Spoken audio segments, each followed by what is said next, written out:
Nih, selanjutnya dari kutipan media juga nih Pak, ada pertanyaan kenapa kok kesannya ada perlakuan yang berbeda antara enam tersangka ini, lima dengan yang satu itu.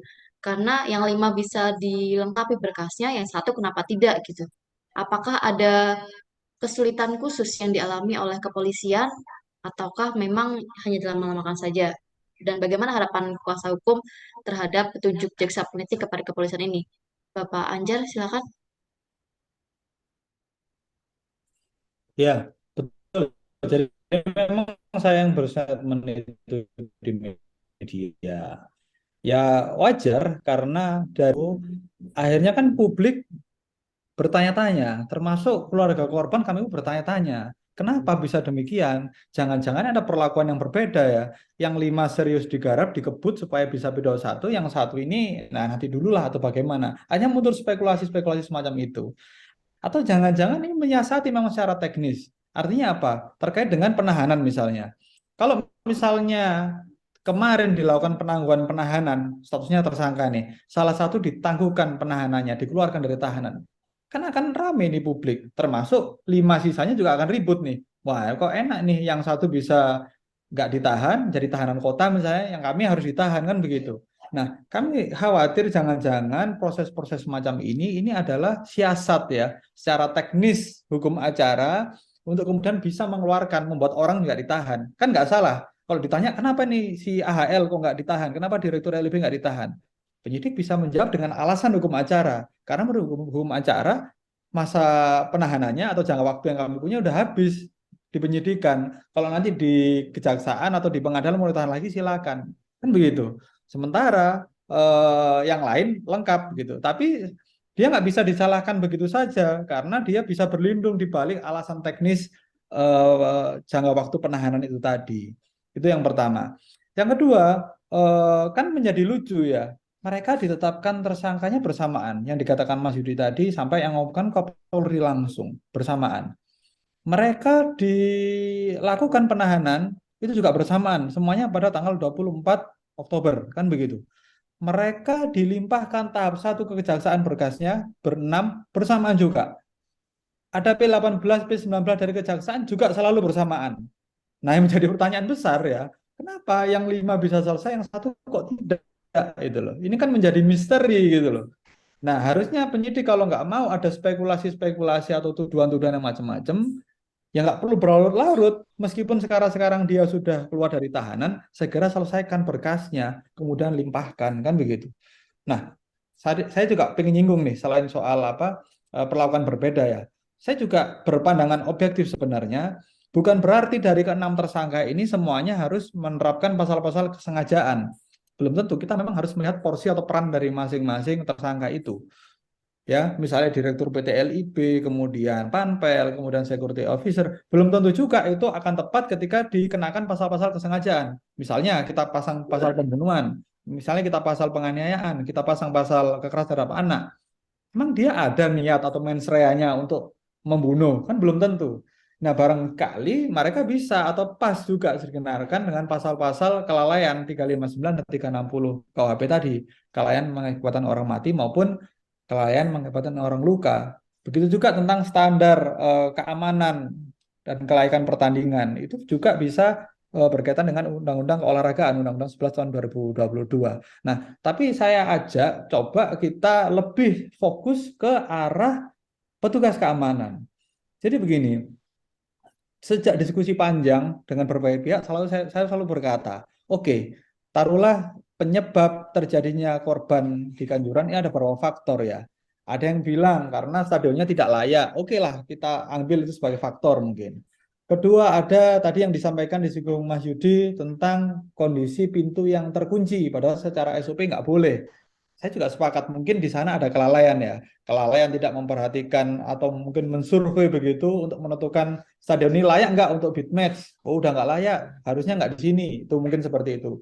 Tentang pintu tadi misalnya, aturannya jelas pintu nggak boleh tertutup.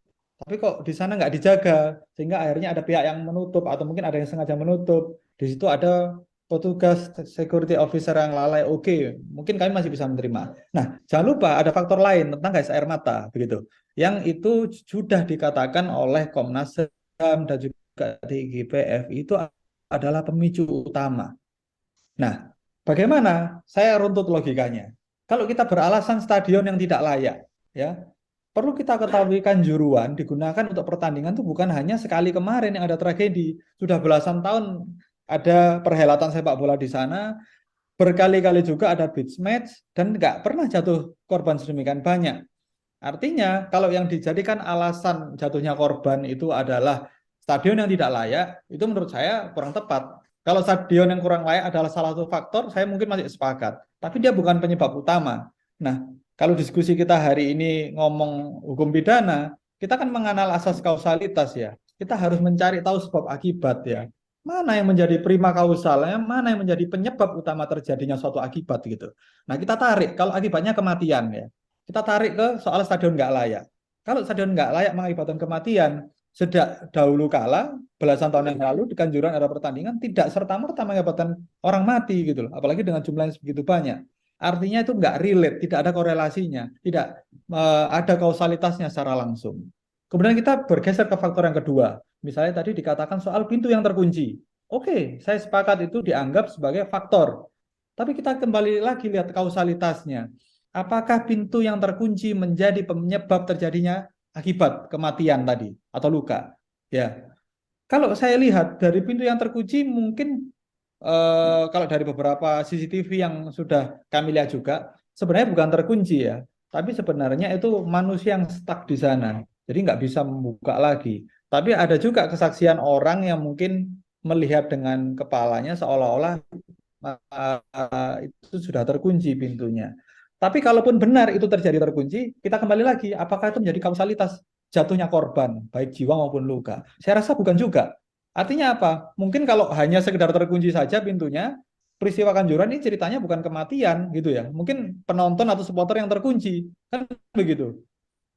Kenapa nggak bisa pulang gitu kan? Kekuncian, Pak, Bu, saya nggak bisa pulang, saya subuh baru bisa pulang. Kenapa? Gerbang-gerbang atau pintu-pintu stadionnya terkunci kan itu. Tidak ada korelasinya dengan kematian ataupun luka. Nah, ini satu yang terakhir yang menarik tentang gas air mata.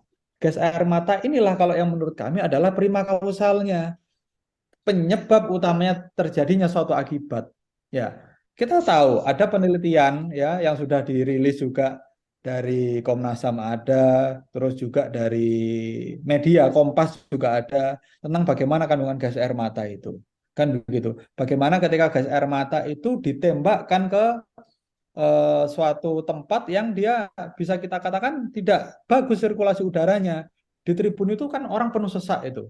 Sementara gas air mata ditembakkan ke sana. Nah, kalau saya mau membedah lagi soal gas air mata sebelum kita bicara akibat ya. Sebenarnya saya lebih tertarik membicarakan soal proses pengamanan. Karena kalau bicara tentang bola ya, ini kan meskipun ada kesalahan melanggar regulasi FIFA, tapi kan bisa kita katakan sebenarnya peristiwa ini terjadi setelah pertandingan itu usai.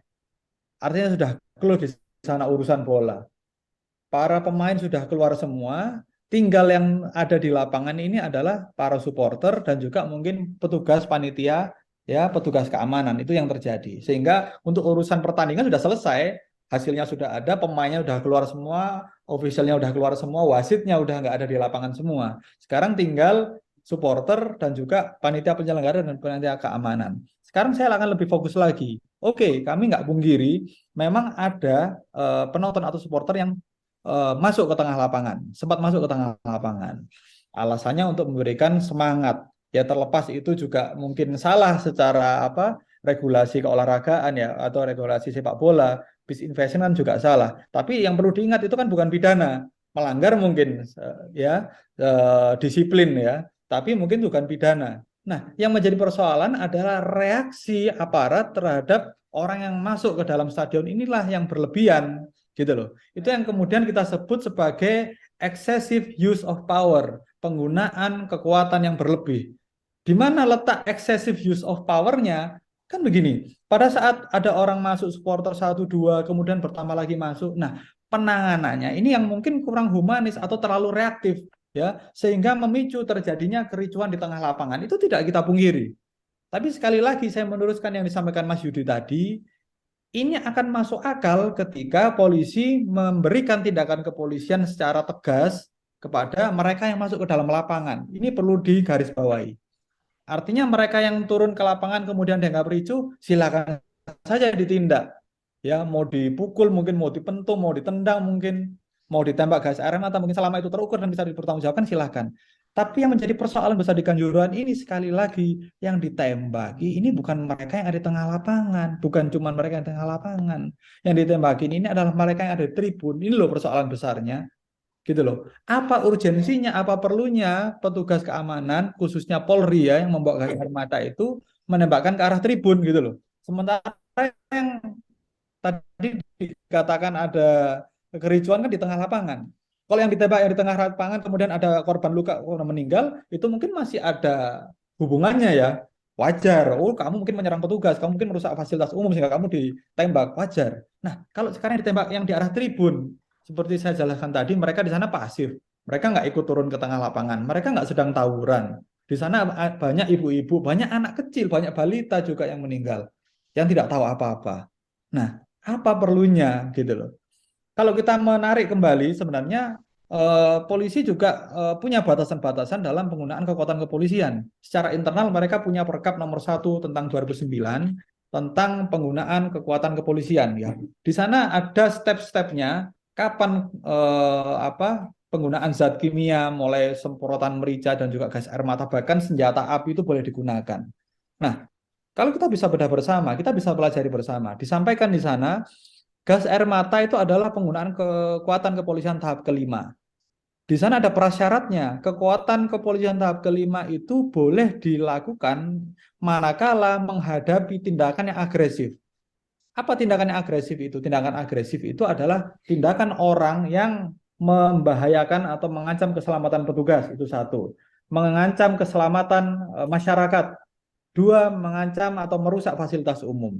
Nah, kalau kita konteskan ke persoalan Kanjuruhan, apakah mereka yang ada tribun ini membahayakan petugas? Petugasnya kan di bawah. Yang membahayakan mungkin yang turun ke bawah, yang di tribun nggak membahayakan dong. Yang kedua, apakah mereka membahayakan masyarakat? Oh, mereka nggak sedang tawuran kok, mereka nonton bola. Bahkan mereka mau pulang karena pertandingan sudah usai. Kan begitu. Di mana letak mereka membahayakan masyarakatnya? Ketiga, apakah mereka sedang merusak fasilitas umum? Tidak. Mereka tidak merusak stadion. Tapi yang terjadi apa? Mereka ditembaki sampai kemudian ada akibat kematian dan juga luka yang saya bilang tadi. Nah, kalau bilang kematian atau luka ini penyebabnya macam-macam.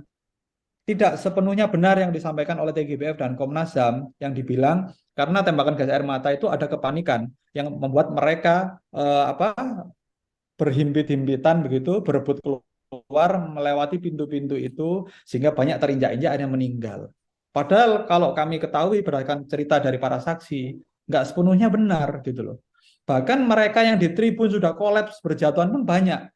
Karena rata-rata yang kami tanya, setelah mereka terpapar gas air mata itu yang dirasakan, mereka susah bernafas, susah melihat gitu.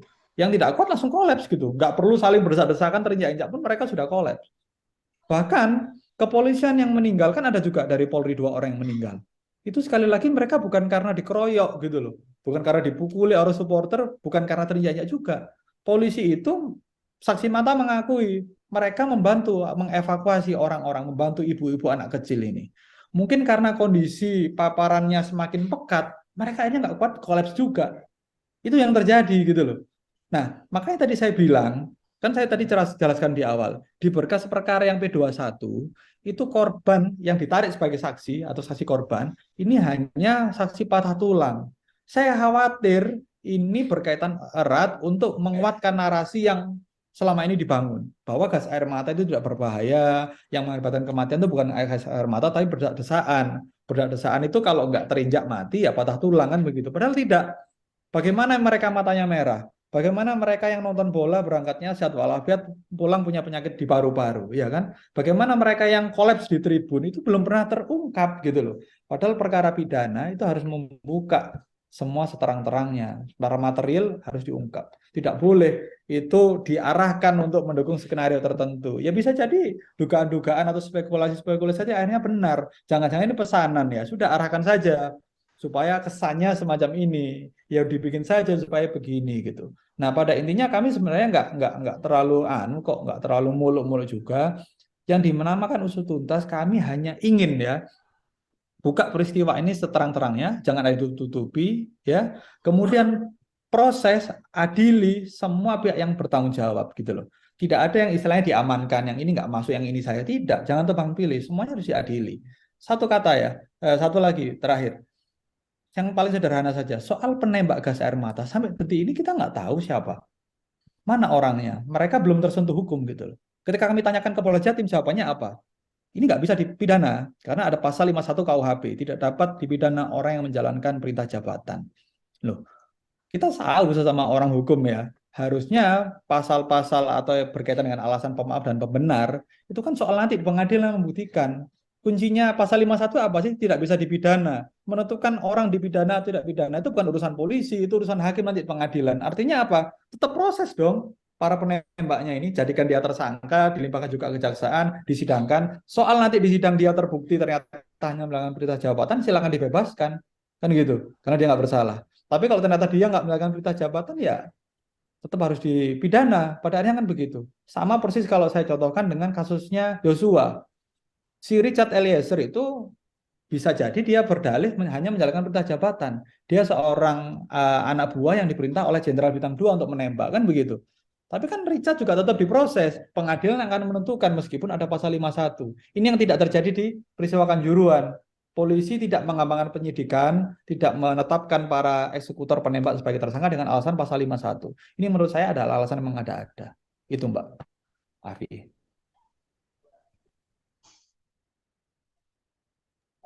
Ya, baik.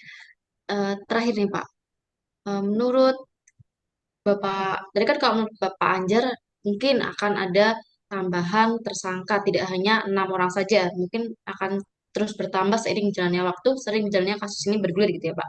Kalau menurut dari Bapak Wahyudi sendiri, apakah memang akan ada atau mungkin ada kesempatan penambahan tersangka dari kasus ini? Ya, terima kasih Mbak. Eh, Apa yang disampaikan Mas Anjar tadi, mulai dari kalau ini bicara peristiwa pidana, sampai detik ini memang betul, yang melakukan penembakan ini kok nggak tersentuh sama sekali. Artinya, ya apakah akan ada penambahan tersangka? Kalau penyidik ini berbicara atau melakukan pekerjaannya dengan baik, saya kira harusnya ada penambahan lagi. Fair. Jadi fair, kita bertindak dalam hukum itu adalah fair play-nya di sisinya bukan hanya terkait orang-orang yang memberikan perintah, eksekutor, bahasanya eksekutor ya, tapi ini bahasa yang mudah saja. Sebenarnya adalah pelaku sesungguhnya penembakan gas air mata itu ya biarkan pengadilan yang menentukan orang ini bersalah atau tidak. Jadi supaya semuanya diperlakukan sama antara komandannya, antara anak buahnya. Dan yang kedua adalah ya perlu kita gali lagi. Kalau perlu penyidik ini silakan mengundang ahli-ahli hukum olahraga di Indonesia itu banyak sekali. Ahli hukum olahraga, saya kira kalau untuk melihat tanggung jawab tertinggi ini siapa? Kalau Mas Anjar tadi dan tim itu fokus bagaimana peristiwa ini penegakan hukumnya benar-benar fair, ya, kan sesuai dengan porsi masing-masing. Ada yang porsinya kalau kelalaian ya kelalaian, kalau ada yang porsinya ini sesuai porsi masing-masing itu harus diperlakukan dengan fair. Tapi kalau saya akademisi juga melihat kita harus mencoba cara berpikir di sisi lain. Dalam setiap contoh lah, dalam setiap persoalan-persoalan sepak bola di luar negeri, di peristiwa-peristiwa di Chili dan segala macamnya. Siapa yang penanggung jawab tertinggi? Ya federasi. Federasi seharusnya juga ikut setidaknya ikut diperiksa dalam proses ini.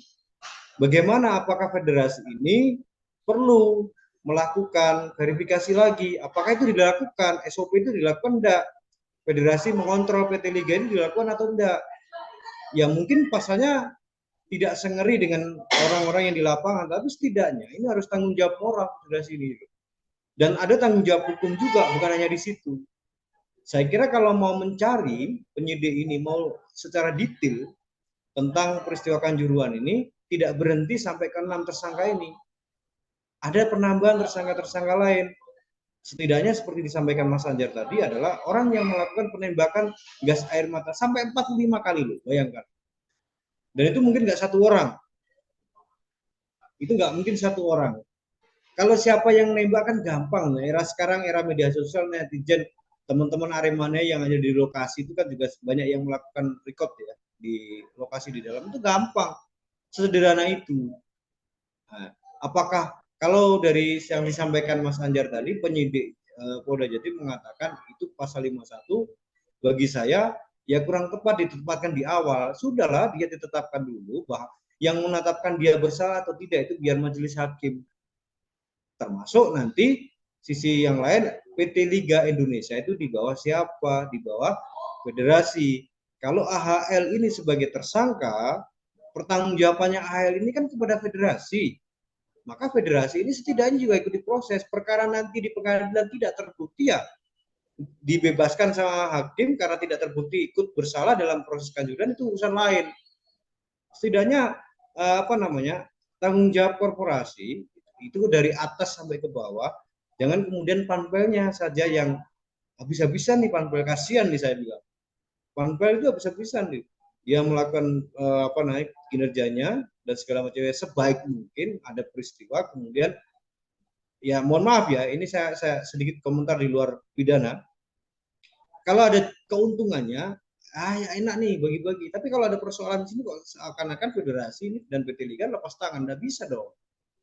Tanggung jawab dari atas sampai bawah. Ya bahasanya adalah itu penyidiknya harus mulai melihat, kalau memang membutuhkan tambahan informasi, carilah ahli-ahli hukum olahraga di Indonesia banyak, di Jakarta banyak itu, teman-teman di Jakarta itu rata-rata lawyer-lawyer yang fokus ke hukum olahraga, khususnya sepak bola, yang mengamati itu saya kira banyak. Apakah bisa ditetapkan sebagai tersangka? Ya nanti tergantung diskusinya kemana, mau enggak kan itu ya. Kalau di ini tanggung jawab tertinggi tentu tetap federasi. Jadi apakah harus ada penambahan tersangka? Kalau kami dari sisi akademisi, ya tidak boleh berhenti hanya di 6 orang tersangka ini. Pesannya adalah 5 sudah P21, yang satu ini segera. Tapi segera seperti yang disampaikan Mas Angga, juga nggak boleh gerusa-gerusu, harus benar-benar orang ini perannya apa, sesuai peran masing-masing lah. Plus juga harusnya ada penambahan tersangka-tersangka yang lain. Kalau mau kita breakdown lebih detail, kalau kita mau teman-teman fokus, saya kira nggak susah itu menentukan tersangka-tersangka lain terkait peristiwa Kanjuruhan ini. Bagaimana kelayakan stadion, itu tidak layak stadion terus kemudian dipakai, itu juga kesalahan. Apakah itu bisa masuk 359 atau 360? Ya bisa-bisa saja kalau mau diterapkan pasal itu. Kepala UPT Stadion Kanjuruhan contohnya, kira-kira melakukan audit maintenance stadion enggak selama setiap tahun? Kemudian Bupati Malang kira-kira melakukan audit enggak terkait kepada UPT Stadion? Ya kalau mau dicarikan melebar, semua harus bertanggung jawab ini, bukan hanya kepada bahasanya adalah pelaku di lapangan, enggak, tersangka di lapangan yang namin enggak.